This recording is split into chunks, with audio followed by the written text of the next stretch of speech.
Jewellers మొట్టమొదటి factory outlet లో long హారాల పండుగ. లాంగ్ హారాల మీద ఫ్లాట్ 9.99% VA. ఈ ఆఫర్ నవంబర్ 8 నుంచి 16 వరకు. ఆఫర్ అన్ని శాఖలకు వర్తిస్తుంది. మేడ్చల్ మల్కాజ్గిరి జిల్లా మేడిపల్లిలో నూతన పోలీస్ స్టేషన్ కమిషనరేట్ పక్కనే 4 కోట్ల రూపాయలతో సిటీ ట్రైనింగ్ సెంటర్ నూతన భవనానికి డీజీపీ శివధర్ రెడ్డి శంకుస్థాపన చేశారు. 56 ఎకరాల్లో దీన్ని నిర్మిస్తున్నట్లు ఆయన తెలిపారు. రాచకొండ కమిషనరేట్ ఏర్పడి ఆల్మోస్ట్ 10 years దాటిపోయింది. ఇంకా ఇక్కడ పూర్తి స్థాయి కమిషనరేట్ బిల్డింగ్ లేకపోవటం అన్నది ఒక చిన్నపాటి లోపంగా కనిపిస్తున్నది. దానికి తోడుగా సిటీసీ ట్రైనింగ్ సెంటర్ కూడా లేకపోవడం కూడా అంటే లాస్ట్ అవుతుండొచ్చు కానీ ఒక పూర్తి స్థాయి బిల్డింగ్ లేకపోవటం అన్నది ఒక లోపంగా ఉంది. ఫౌండేషన్ స్టోన్ వేయడం వలన ఆ లోపం కూడా తీరిపోద్ది అనుకుంటున్నాను. దానికి మరీ ముఖ్యంగా దివీస్ లాబొరేటరీస్ నుంచి పెద్ద ఎత్తున 4 కోట్ల రూపాయలు ముందుకొచ్చి ఈ ఫెసిలిటీ నిర్మాణానికి అని చెప్పి కార్పొరేట్ సోషల్ రెస్పాన్సిబిలిటీ కింద అందజేసినటువంటి మురళీకృష్ణ ప్రసాద్ చైర్మన్ గారికి దివీస్, అట్లాగే మధుబాబు గారికి నా యొక్క పోలీస్ డిపార్ట్మెంట్ తరఫున నా వ్యక్తిగతంగా కూడా మనపూర్వకమైనటువంటి ధన్యవాదాలు.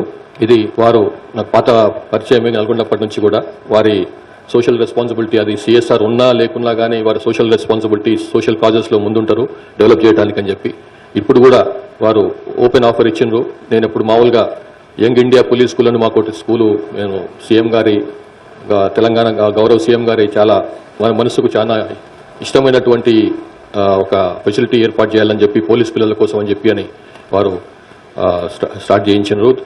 అది ఆల్రెడీ సెకండ్ ఇయర్లో ఉంది. అది చాలా బాగా నడుస్తుంది అన్నప్పుడు వారు తనంత తాను నేను తప్పకుండా దానికి సహాయం చేస్తాను, సిఎస్ఆర్ ఉన్నా లేకున్నా దానికి సహాయం చేస్తానని చెప్పి వారు ముందుకు వచ్చిన వారికి మరొకసారి నా ధన్యవాదాలు. ఈ ఇంతకుముందే చాలా వివరంగా సుధీర్ బాబు గారు చెప్పింది ఇక్కడ ఈ సిటీసీలో ఏం చేయొచ్చు అన్నది. రకరకాలుగా క్రైమ్లో చాలా తేడాలు వచ్చినాయి, క్రిమినల్స్లో చాలా తేడాలు వచ్చినాయి. ఇంతకుముందులాగా డకాయిటీలు, రాబరీలు, హైవే రాబరీలు, లేకపోతే ఇండ్లలోకి వచ్చేసి బర్గ్లరీసు అట్లాంటివి సెకండరీ అయిపోయినాయి. దాని ప్లేస్లో చాలా సులభంగా రిస్క్ తక్కువ ఉన్నటువంటి సైబర్ క్రైమ్స్ వచ్చినాయి. రిస్క్ ఎంత తక్కువ ఉంది అంటే ఆయన అక్కడ వచ్చి ఆ ఏరియాకి వచ్చి రెక్కి చేయాల్సిన అవసరం లేదు.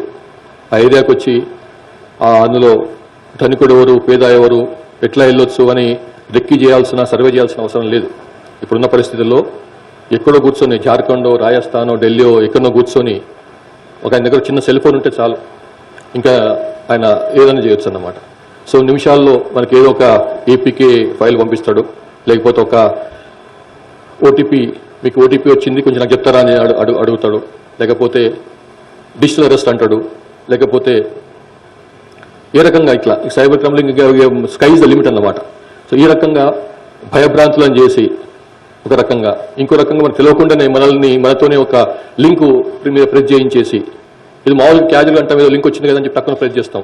ఆ ప్రెస్ చేసిన మరుక్షణం నుంచి మన బ్యాంకుల నుంచి మన జీవితకాలం దాచిపెట్టుకున్నటువంటి మన ధనం అంతా కూడా, మన క్యాష్ అంతా కూడా, మనీ అంతా కూడా వెళ్ళిపోతుంది. కొన్ని వందల వేల కోట్లు ఎవ్రీ ఇయర్ జరుగుతుంది మన దగ్గర.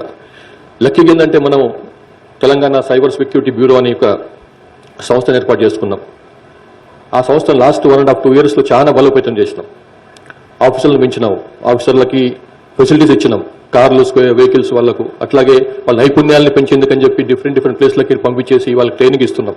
ఇట్లా దాంతో నైపుణ్యం పెంచుకోవడం వలన భారతదేశంలోనే నెంబర్ 1 స్థానంలో ఉంది తెలంగాణ సైబర్ సెక్యూరిటీ సంబంధించిన క్రైమ్స్ని డిటెక్ట్ చేయడంలో కానీ, అందులో పోయినటువంటి డబ్బులను మళ్ళీ రికవరీ చేయడంలో కానీ. ఇది చాలా మామూలు విషయం కాదు. సో అట్లాగే అట్లాంటి దానికి సంబంధించినటువంటి ఒక సైబర్ సెక్యూరిటీ బ్యూరో ఒక స్టేట్ లెవెల్ ఆర్గనైజేషన్ ఉంటే సరిపోదు. దానికి తగ్గట్టుగా మనం ప్రతి జిల్లాల్లో కూడా ఇట్లాంటి ఆర్గనైజేషన్స్ ఉండాలి.